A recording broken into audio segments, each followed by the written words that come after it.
Hi. Thursday morning. இன்னைக்கு பிரம்ம முகூர்த்த பூஜையோட 11வது நாள். இன்னைக்கு என்னோட மார்னிங் காலையில 4 மணிக்கெல்லாம் ஸ்டார்ட் ஆயிடுச்சு.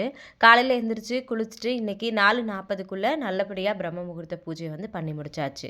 நம்மளுடைய சப்ஸ்கிரைபர் சிஸ்டர் ஒருத்தவங்க கேட்டிருக்காங்க, "அக்கா பிரம்ம முகூர்த்த பூஜை பண்ணும்போது ஏதாவது விரதம் ஏதாவது இருக்கணுமா?" அப்படின்னு சொல்லிட்டு. பிரம்ம முகூர்த்த பூஜை பண்ணும்போது விரதம் இருக்கணும் அப்படிலாம் எந்த அவசியமும் கிடையாது. நீங்க நார்மலா உங்களோட வீட்ல வெள்ளி, செவ்வாயில எப்படி விளக்கேத்துவீங்களோ, அதே மாதிரி தான். என்ன நீங்க சாயங்காலத்தில ஏத்துவீங்க. இது காலையில பிரம்ம முகூர்த்தத்தில விளக்கேத்துற மாதிரி இருக்கும். மத்தபடி நீங்க என்ன வேலைலாம் டெய்லி செய்வீங்களோ, அத நார்மலா வந்து பண்ணலாம்.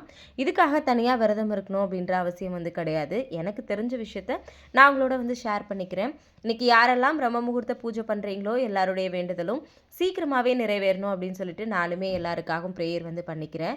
நெறைய பேர் இன்னிலிருந்து ஸ்டார்ட் பண்ண போறேன்னு சொல்லியிருந்தீங்க. ஸ்டார்ட் பண்ணியிருந்தா மறக்காம கமெண்ட்ல சொல்லுங்க. Thank you.